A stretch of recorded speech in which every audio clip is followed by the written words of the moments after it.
So kind of the background of this talk is that I have been increasingly thinking not just about how sort of digital media and digital technology shapes how we communicate with one another, but how it shapes kind of our emotions and affective lives in ways that kind of set up our expectations and ways of encountering others.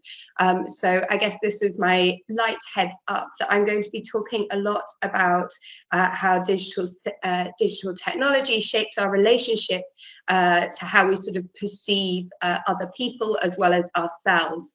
And so I'm going to be thinking about that kind of as a backgrounding effect, which in turn can and does, I think, shape how we then kind of dynamically communicate with other people. But it took me longer to set up the discussion about envy. So it is primarily going to be that.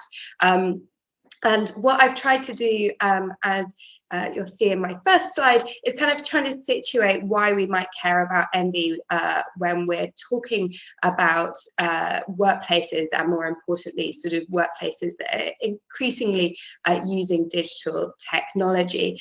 But this is very much something that I'd really like to hear more from the group about, whether they think this is a productive way of shaping sort of a way of thinking about how emotions might be involved in our sort of digital work lives, or whether that actually is not as productive a line of thought as maybe I initially thought. So it'll be interesting to see what you all think about that. But I wanted to just kind of set it up by saying a few things about envy in the workplace. So in the last sort of 20, 25 years, there's been increasing interest in looking at the way that envy can arise in the workplace. And the interest in that is primarily driven by this idea that it might strike us as a fairly obvious point that there's going to be lots of opportunity in the context of work for social comparison and particularly competition to arise. And we might suppose that that's going to especially happen in institutions that are particularly hierarchical, or institutions that put a sort of a lot of value on status. I probably should have put in brackets, maybe academia, as maybe a really good example of this. That not only are we all undergoing work, but we seem to spend quite a lot of time looking over our shoulders at other people, or looking ahead of us at the people in front of us, to try and sort of gauge how we're doing.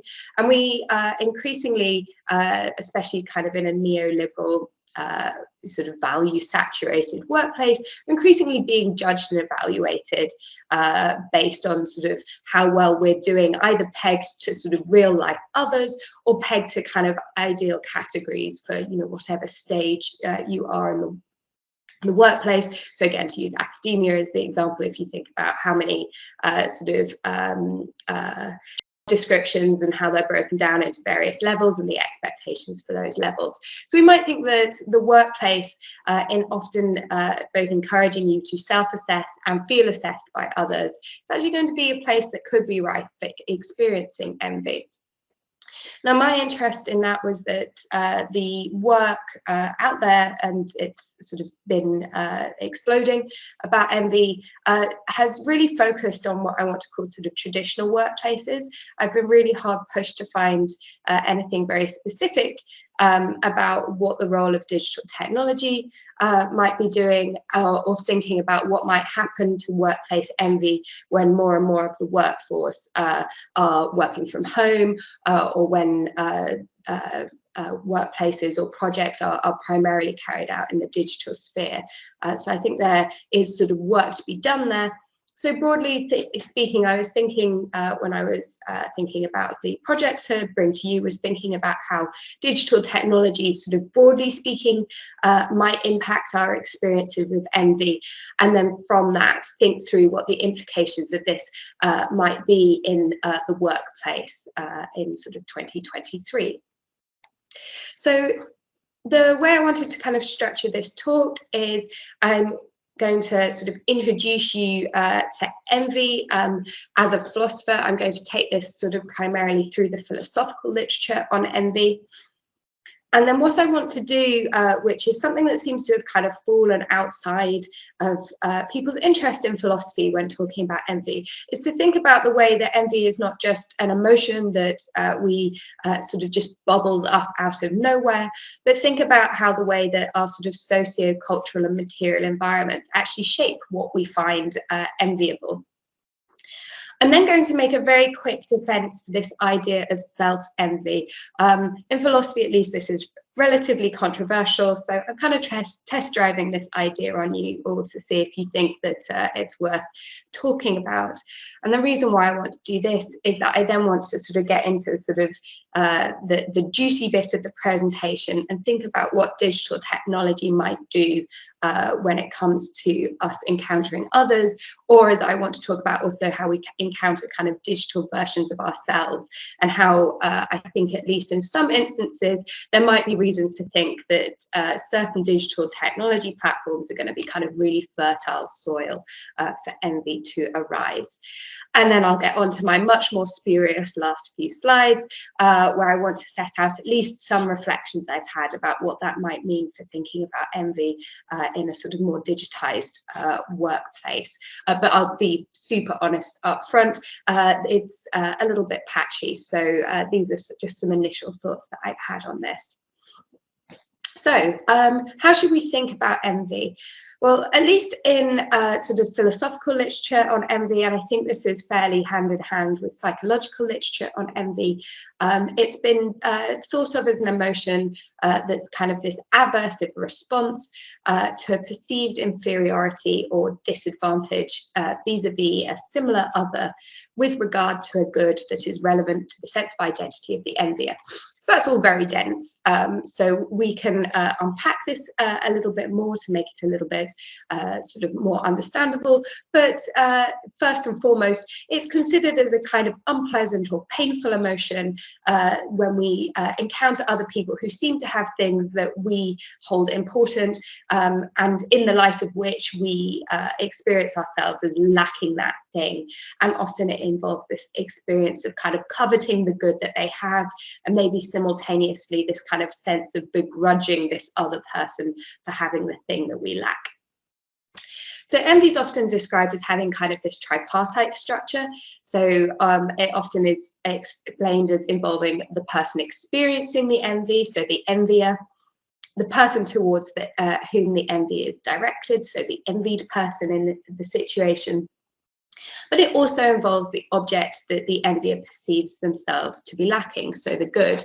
So if we take it that I envy my sister her sense of style, for instance, I'm the envier, she's the envied, and her style or her new coat is either kind of the material goods that I'm envying, or maybe her sense of style is kind of like a talent or a skill that she seems to possess that I envy. There's some cases where kind of the envied person and the good can kind of, the boundary between the two can kind of blur. So often this is described as a kind of existential envy, where I actually envy someone for kind of their whole way of being in the world. So it's not necessarily straightforwardly a good that they have, it's more sort of envying who they are in a more holistic fashion. So just to mention that that's a possibility.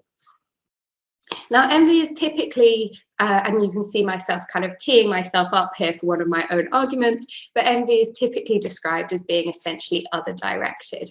So Sarah Protassi, who has recently written quite a large book about the philosophy of envy, says that envy necessarily involves comparing oneself to another. Again, just a very quick note, usually speaking, envy is described in terms of just envying one other person. I take it that we can also envy groups. So I might envy my students, for instance, their youthful good looks or their youthful energy. And I think it makes sense to talk about envying groups in that manner. So I think other directed can also be directed at the singular, but also the plural. I also think that this is not talked about enough, is that while my envy does seem to pick out another person, so when I'm envying my sister's sense of style, for instance, I often think it involves kind of picking out someone in kind of a partial or potentially even an idealized way. So for instance, when I envy my sister's sense of style, I envy kind of the achievement, the seeming like easy poise and easy way she puts herself together. What it might not pick out is how hard she's worked at doing this, the hours she spent tailoring her wardrobe, the insecurity maybe she feels about how she looks. So I feel like envy often involves this kind of idealizing move. And I think that we can see this in some ways, because if I, envy someone at work for all of their achievements, what I really don't want someone to do is say, well, actually, they really deserve those. They work really hard. And also, they're a complex human being with other things in their life that are difficult. Like, we don't want to hear about the texture of the person we envy, which again leads me to think we're often kind of idealizing others when we envy them. And I think that's going to be important when we start talking or bringing digital technology into the mix.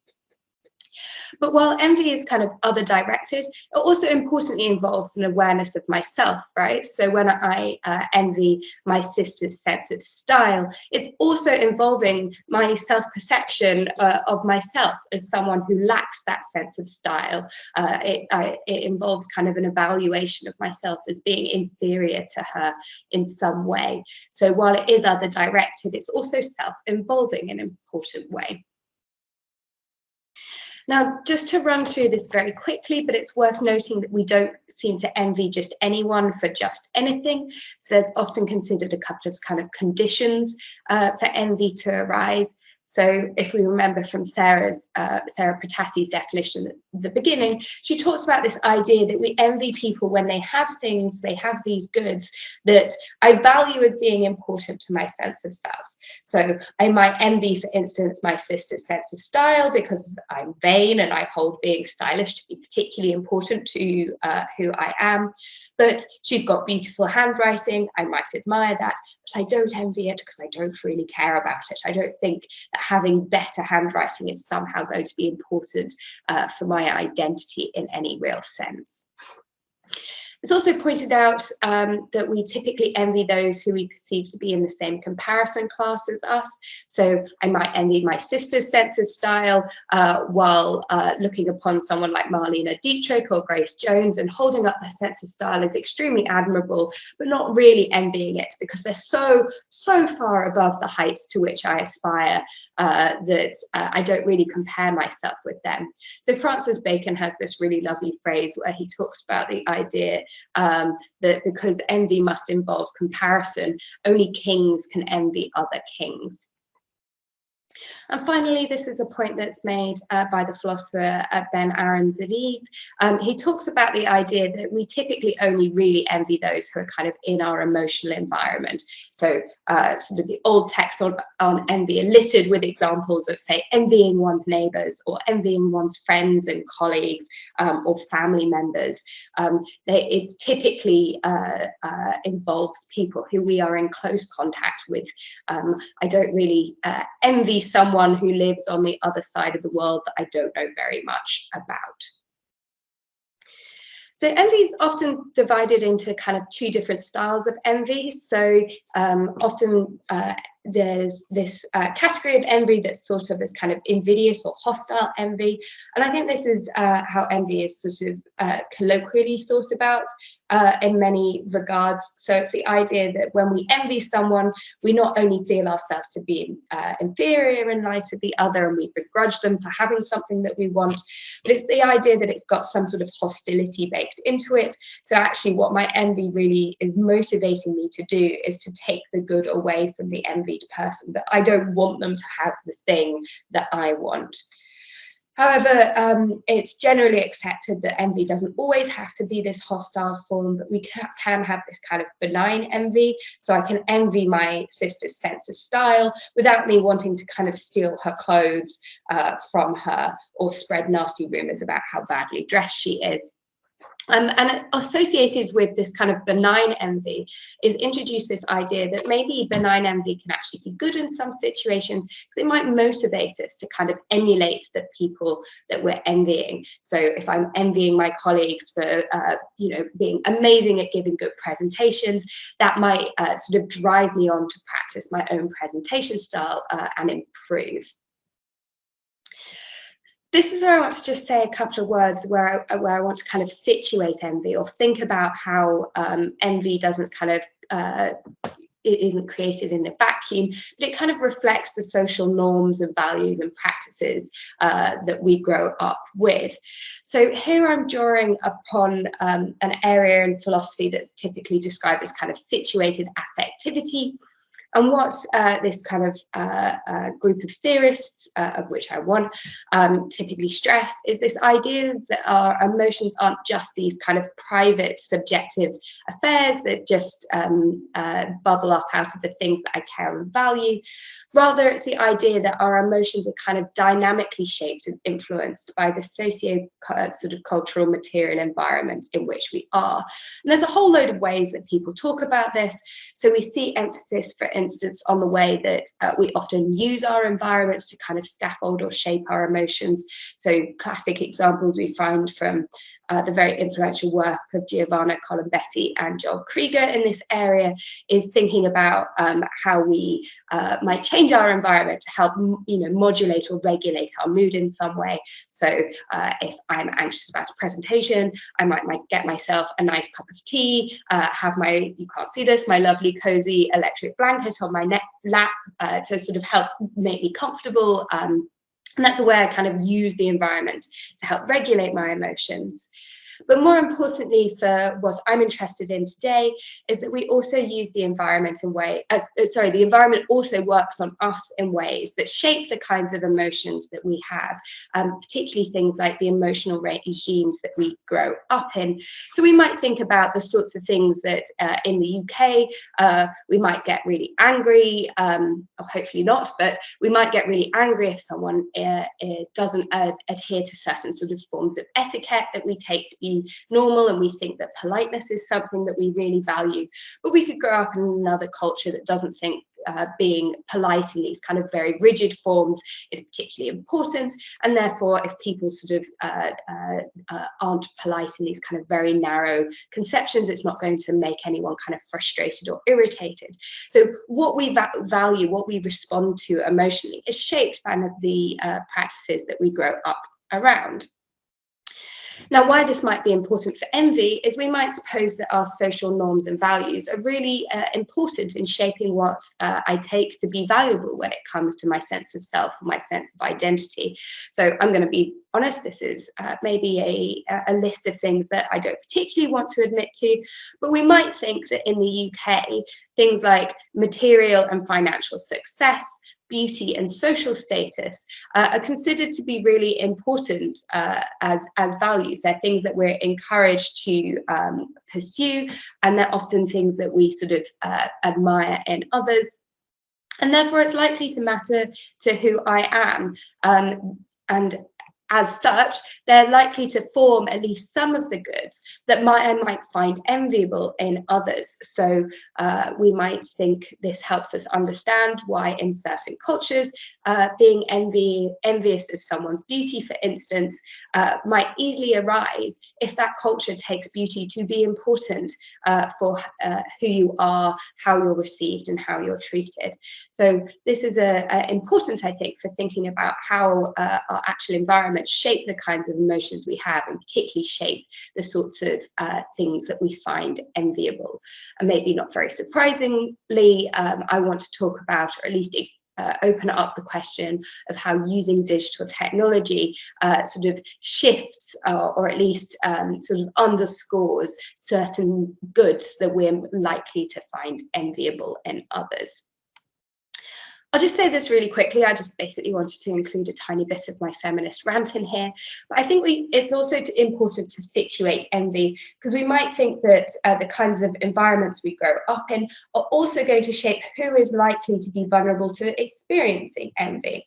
So we might suppose, for instance, if one grows up hypothetically in a sexist society, that women might be prone to experiencing envy quite frequently for a whole roster of reasons. We might think this is because actually there are the very intense cultural gendered expectations about what success looks like in terms of being a woman.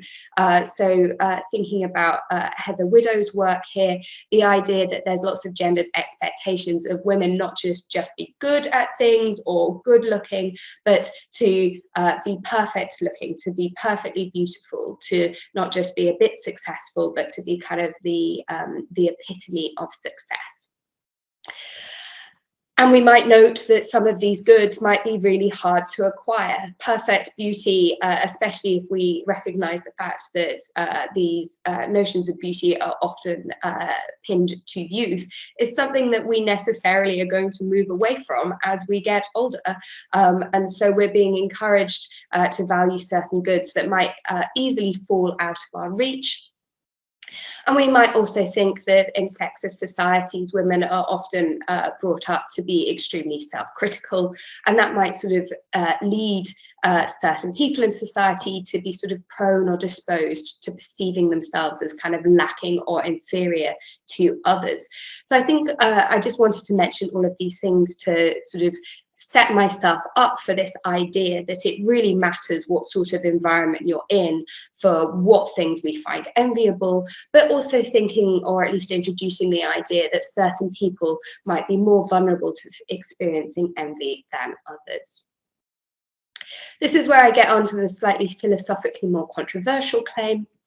So I'm interested in the idea that we can actually experience what I want to call self-envy. So we remember from earlier that I said that what's commonly supposed is that envy kind of necessarily must be directed at other people, because envy arises when I'm comparing myself to another. But I'm really interested in this idea that it can actually be directed at ourselves. Now, we might not be super surprised that there hasn't been much written in philosophy about self-envy, because we've talked about envy as involving me desiring something that we perceive ourselves as lacking.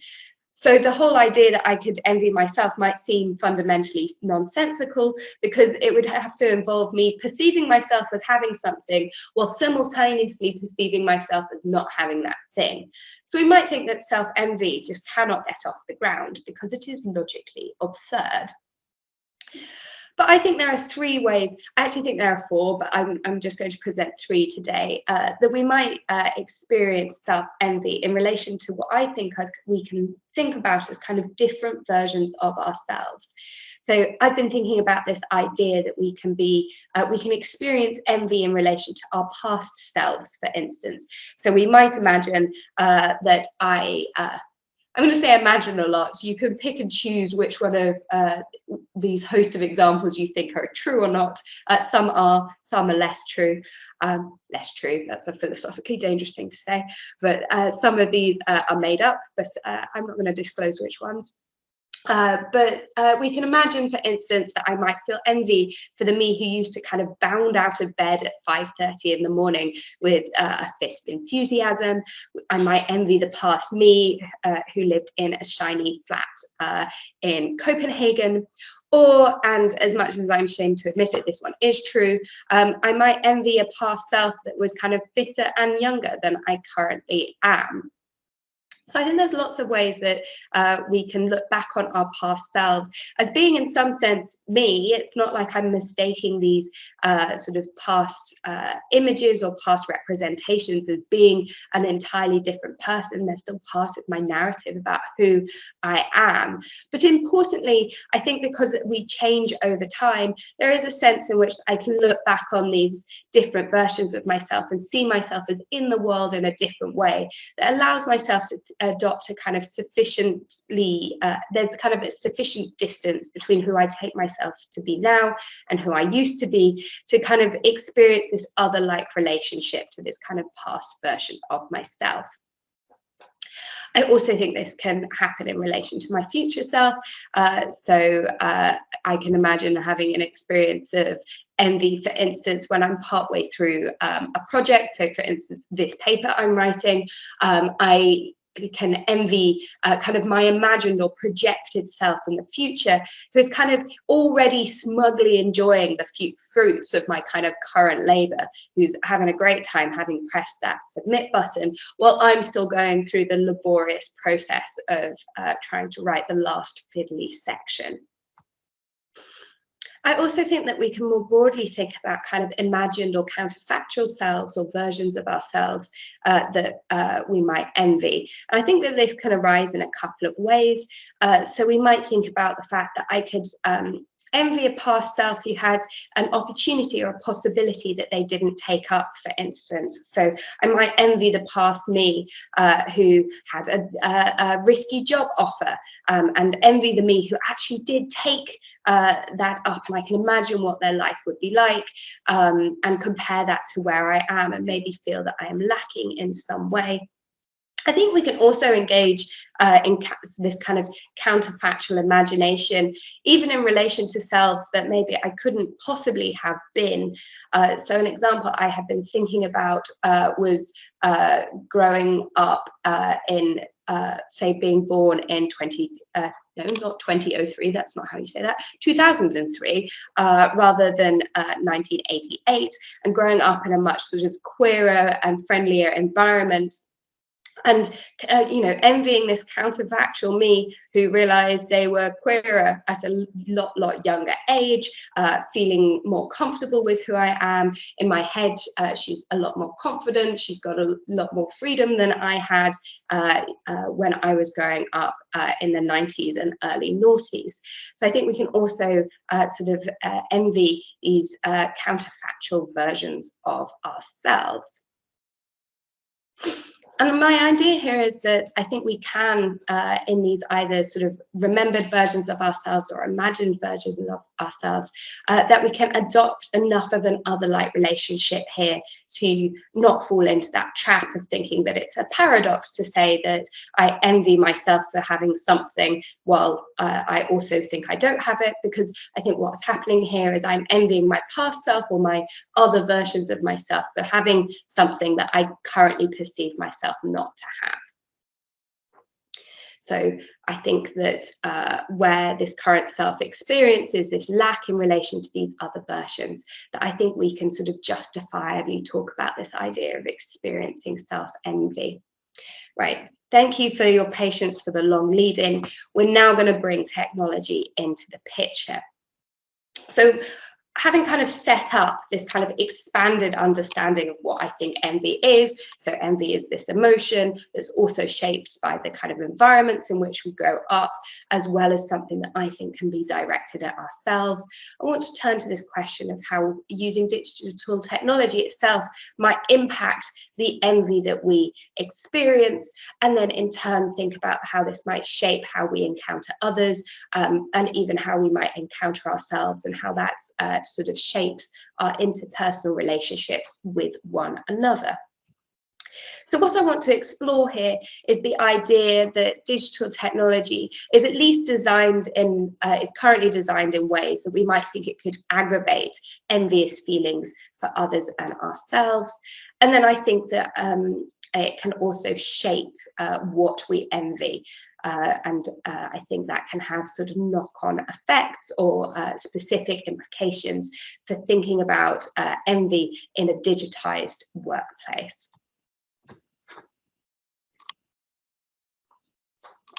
So there's a lot of discussion about the idea that digital technology and social media platforms in particular seem like really fertile grounds for envy.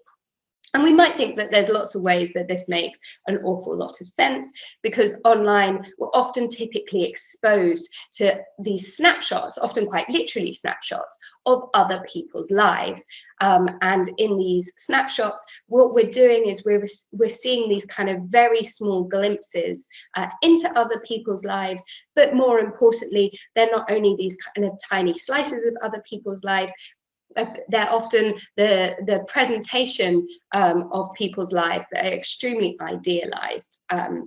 So there is kind of an arising cultural norm that online we typically present ourselves kind of in our best light.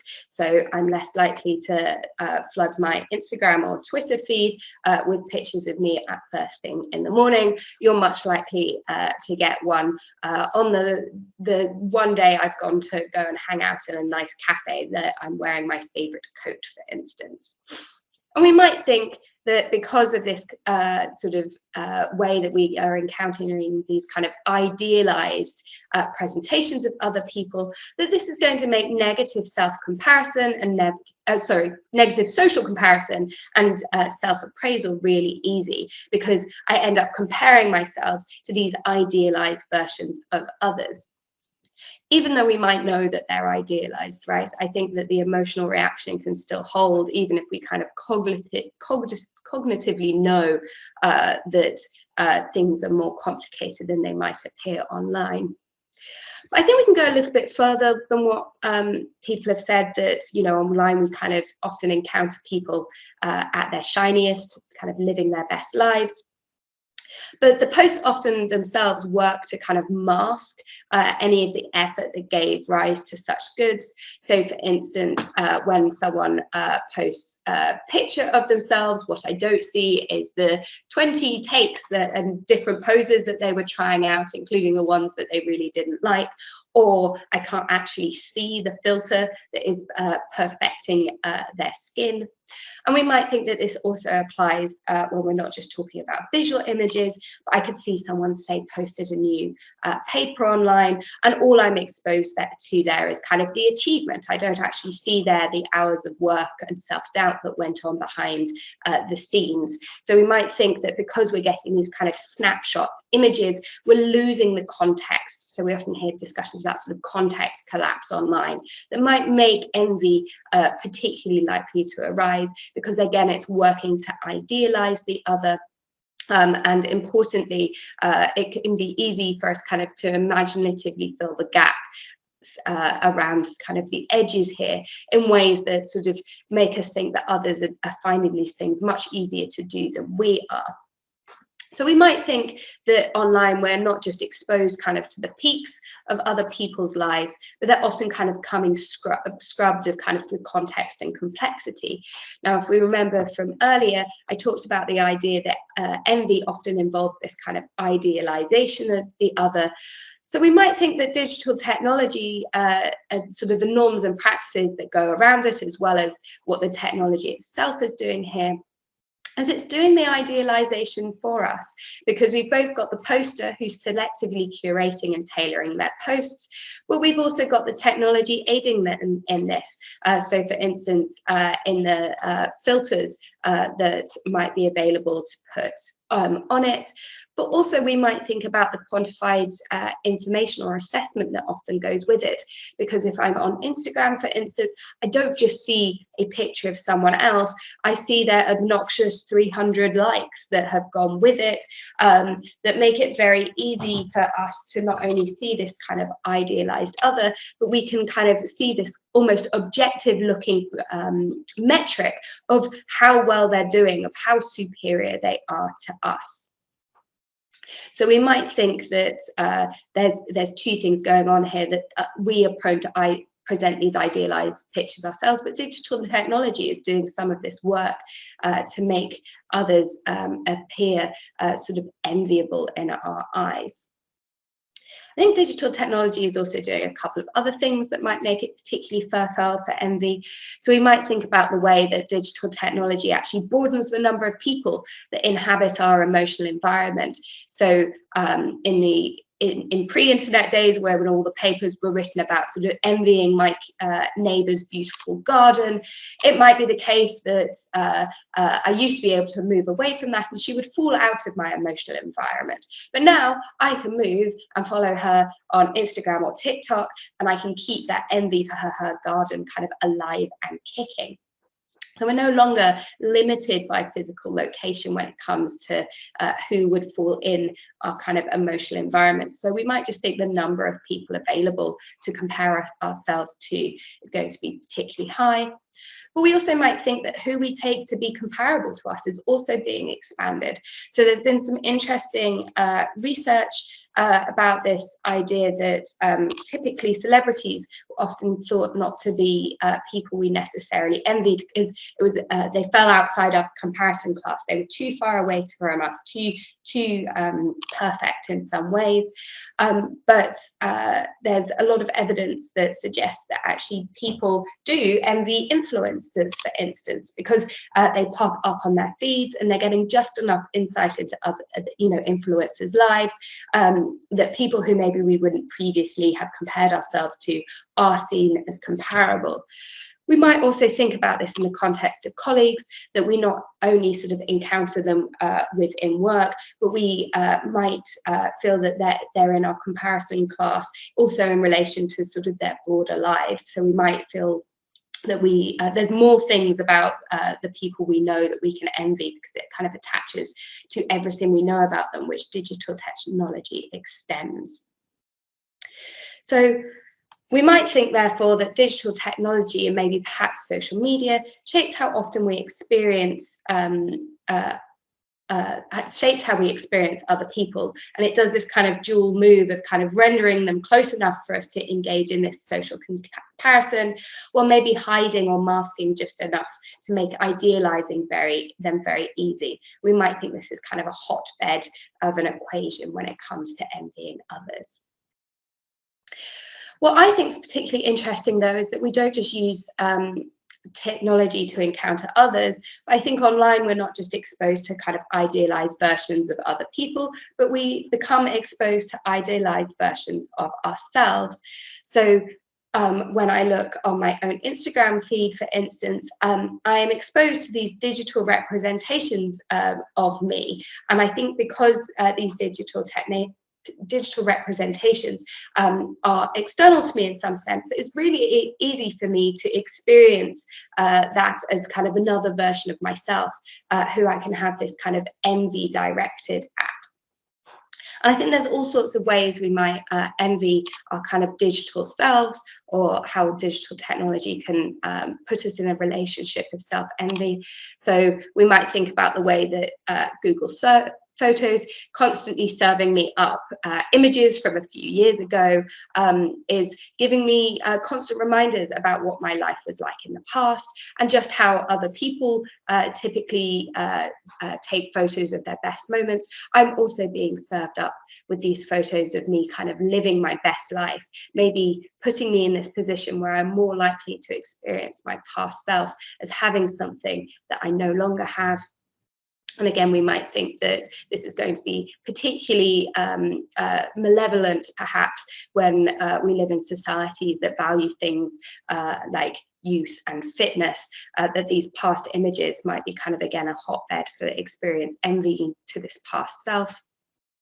But I think the more interesting case might be that digital technology kind of easily allows us to construct these counterfactual selves, who we might experience both as me and not who I am at the moment, to whom we can have envy. So some of the examples I was thinking about here was the way that we might create avatars to kind of try out different identities. This is something that Sherry Turkle talks a lot about. And I think it's possible that we could experience these avatars as kind of a manifestation of different counterfactual ways of being in the world. And Christine Lau, back in 2011, when she was talking about Second Life, sort of came up with this idea that we can actually experience avatar envy. So if our avatar, has certain looks or certain goods that I want, that it can kind of trigger this envy for this kind of avatarial version of oneself. More prosaically, we might think about how filters can lead to us envying these kind of big scare quotes, idealized versions of oneself. So if I use a filter to Disney princessify myself, I can envy what I might otherwise have looked like.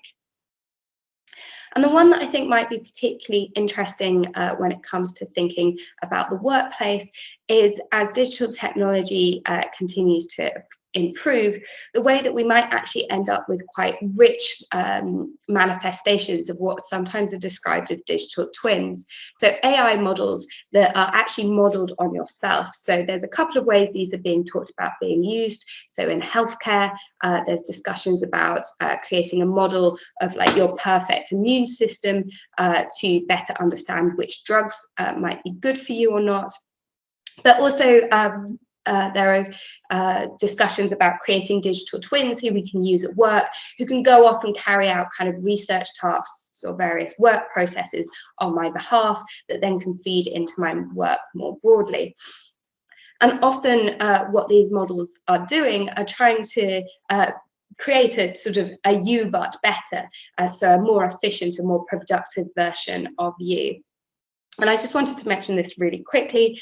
So Holly Herndon, who is a music artist, has been creating amazing music with an AI digital twin that she's created, who she calls Holly Plus, who is modeled on her own voice, but creates AI generated sort of choral lines for her music. And she actually describes Holly Plus as being a better singer than her. We might imagine how that could lead to Holly actually experiencing a certain amount of envy for this kind of digitally realized version of herself. We might even think that we could come to envy just the very notion of having a digitalized self, so the self that exists in the digital sphere. So I might envy my kind of digital public image because she comes across as extremely poised. She's got this kind of chilly perfection to her that I definitely don't have in real life. But we also might come to kind of envy our digitalized selves for being kind of freed from kind of the finiteness of being a fleshy person who's aging and getting more tired, that actually being exposed to these kind of digital versions of yourselves and others, you might come to kind of envy this kind of digital way of being. And I think this is actually what often comes across in a lot of sort of transhumanist discussions. So why do I think this is important? Well, I think that digital technology is set up in all sorts of ways that might make us more vulnerable to experiencing envy. And I think in doing so, what this is often involving is shaping how we typically kind of present ourselves to others, how we experience others, and how we evaluate others. And I think this is shaped by the kind of design of the certain sort of digital platforms that we're often using, because online what we're often doing is presenting ourselves in sort of very visual terms.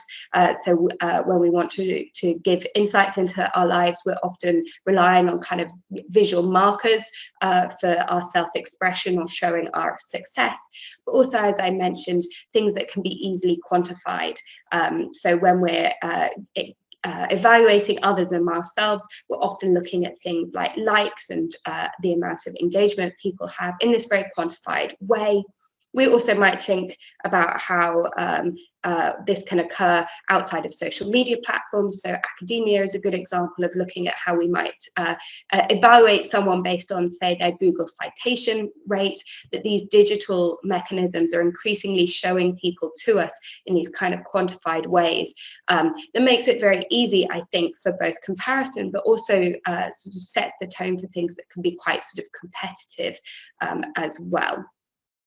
So I think that what it can lead us to do is value things that can be kind of neatly packaged in ways that work well for digital technology. And this works towards shaping what we actually find important for who we are and what we therefore find vulnerable.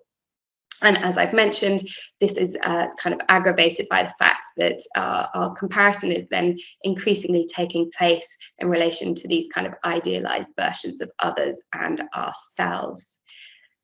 I'll skip over that point and just get onto the reflections while I have a couple more minutes. I promise I'm nearly done. So why have I kind of gone on this long journey? Well, I think this raises some interesting questions about what happens when we're increasingly encountering our colleagues through kind of digital channels. Now, what the implications of this are going to clearly depend on what digital platforms happen to be being used. If you're in a digitized workplace that is, for instance, taking an awful lot on Zoom, for instance, we might think that this worry about sort of quantification or overly sort of visual presentations are going to be less important.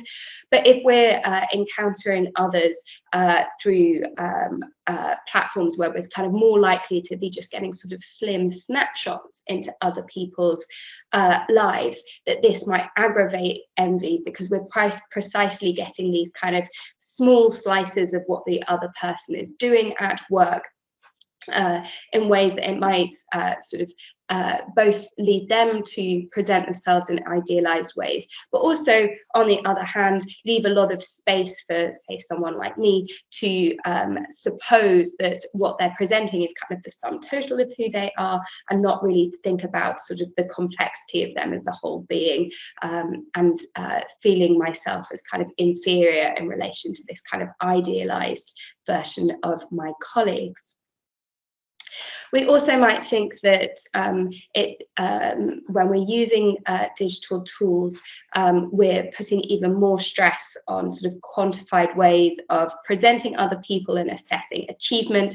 And again, in neoliberal institutions of work, where we're already increasingly sort of judging people's success and achievement based on sort of quantified measures and data, we might think that when we're engaging with one another through digital technology, and that's already kind of baked into how we're encountering other people, that this is kind of aggravating what sort of how we go about evaluating other people. And as I said, I think when quantification becomes kind of the means through which we judge other people, I think this really drives comparison, because these look like objective measures. So it feels easy to see who's doing better than us and if we're inferior.